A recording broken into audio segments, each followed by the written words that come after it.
G'day, ZiggyD here, and well, I had an idea for this week's Monday Musings episode. I was going to talk about something, but then I clicked on my subscriptions button on YouTube, and ItsJaded's recent video called Doing What You Love popped up, and I thought, I'll just watch this before recording this video. And I didn't think that would be a problem. However, the way my brain tends to work is that when I get inspired by something, or something piques my interest and gets me thinking about that particular topic, then I can't go back to thinking about that other topic, so I can barely even remember what I was going to talk about originally. So this isn't necessarily a bad thing though. I'm actually pretty happy and pretty inspired after watching Jaded's video, and I'm keen to talk about the same sort of topic that he talked about, doing what you love. So I'm going to sort of title this as a reply video, but it's sort of just following on from what he's said with my own experiences. Now I will for sure link in the annotations and in the description below his actual video, so you can go check that out. I highly recommend it. And it's kind of funny because in his video he said that there was this other video that he watched, How Bad Do You Want It? And it's got some like footage of an athlete training really hard and some sort of inspirational stuff in the background. And it's kind of funny because that sort of video doesn't really inspire me that much.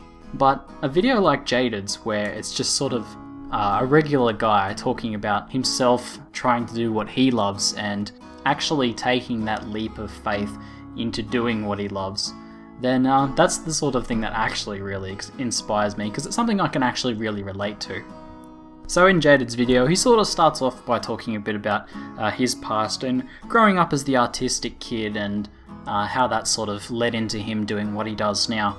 And it got me thinking about my own sort of growing up, and whether I was labelled as the artistic kid or whether I was labelled as anything. And I was sort of thinking back to it, I was never really anything like that. Like, sure, I was sort of creative, I was somewhat smart, but maybe a bit funny, but nothing really, I wasn't really labelled, or I didn't see myself at least as anything in particular outstanding, or I didn't see myself excelling in one particular area. However, there was something that I did do a lot of, and that was pursuing and learning things on my own, like a lot of self-directed learning. I've always been pretty addicted to the pursuit of knowledge and finding new challenges for myself and learning new things, and I think this has really shaped and led to what I'm doing now.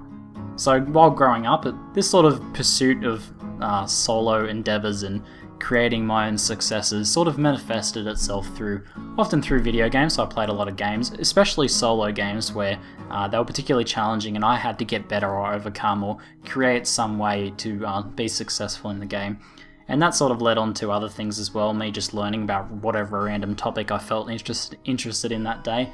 And then more recently it sort of led to my current situation where I've actually ended up leaving my normal traditional 9-to-5 style job and focused on writing and creating websites and other things like that, and then eventually to what I'm doing now, which is actually YouTube.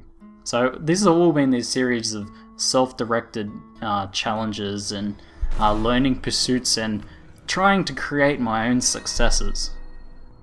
On that note, it's kind of interesting the path these sorts of things take, how you jump from one thing to another. And I think trying to find out what you do love and whether what you think you love is something that you can actually end up doing for the rest of your life. I think you sort of come across this idea that maybe what you're doing now is what you love at the moment, and it eventually feeds into something else. Now, I'm pretty hugely serious about YouTube. Like, I feel like this is something that I could do for a long time, but who knows, a couple years down the track this might lead into something else. But for the moment, I know that this is something I really love and really want to do, so I'm dedicating as much as I can to that, even to the point of, like Jaded says, sacrificing other things in your life to do it.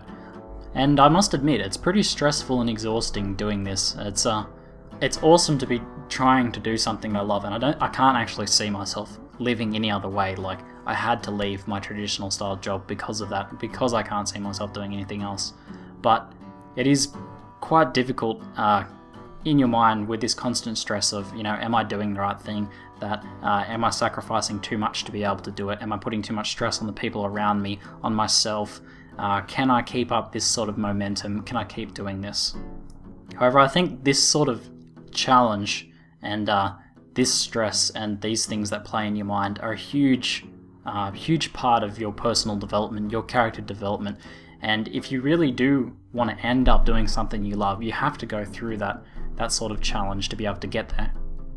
So what do I think is the biggest key to being able to do what you love, and to find what that is, and to be able to do it successfully, to earn a living, or to have it as a successful hobby in your life, a successful part of your life? Well, I think the biggest key to it is actually just exploring, is to follow those trails and those series of failures, or those series of you trying things and then giving up and moving on to something else, or maybe having a mild success and then steering towards something else that grabs your interest. Like, for example, when at the end of last year, when I started writing and things like that, I thought I could probably seriously do this. It had grabbed me, and it was interesting and challenging, all the sorts of things that I like. And I had some mild success.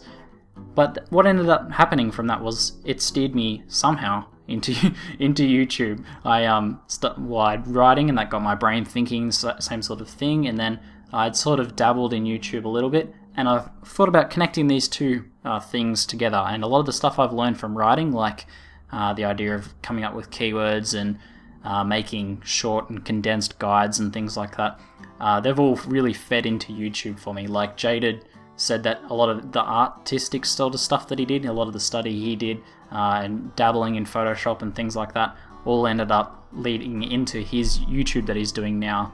And it's obviously, if you look at his channel, man, it's beautiful. All these graphics and editing is so good.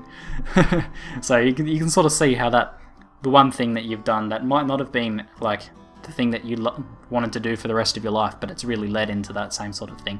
And writing might not have been the thing I wanted to do for the rest of my life, but it has definitely led into my YouTube, which may be the thing I want to do for the rest of my life, or it may not be. It may lead into something else.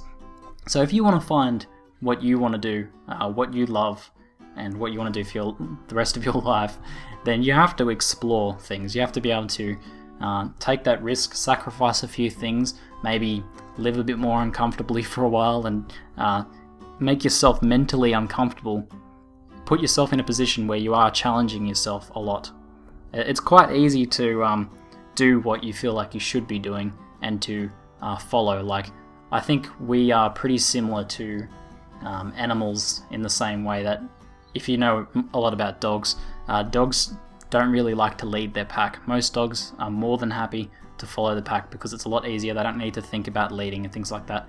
And that's why generally dogs as pets are happier if the owner is the leader and doesn't let them get away with whatever they want. The dogs will actually be happier, and that's like a psychological thing for them. And I think that's the same as humans, where it's a lot easier for us to be happy when we're sort of just following a set out plan and guide.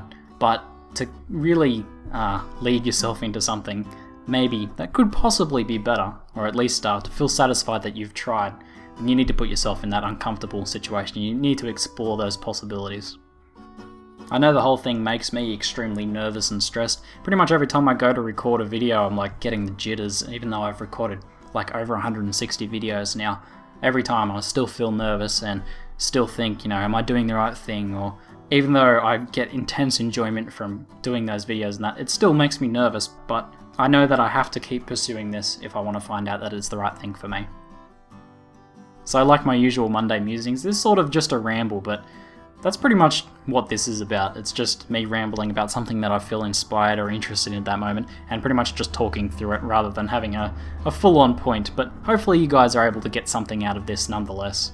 Now, the biggest part of YouTube for me is actually interacting with you guys in the comments, and if you've been following me on my channel for a while now, you probably noticed that I have this uncannily freaky ability to respond to your comments within a minute of them being posted. So that's just because I love to hang out in the comments, and I probably refresh my pages way too often. So for sure, if you leave a comment with your thoughts on this topic, I will interact with you, because that's what I love to do. And also make sure you go check out ZiggyD's channel. As I said, it will be linked in an annotation in the description below. That's it for today. I'm ZiggyD, and thanks for watching.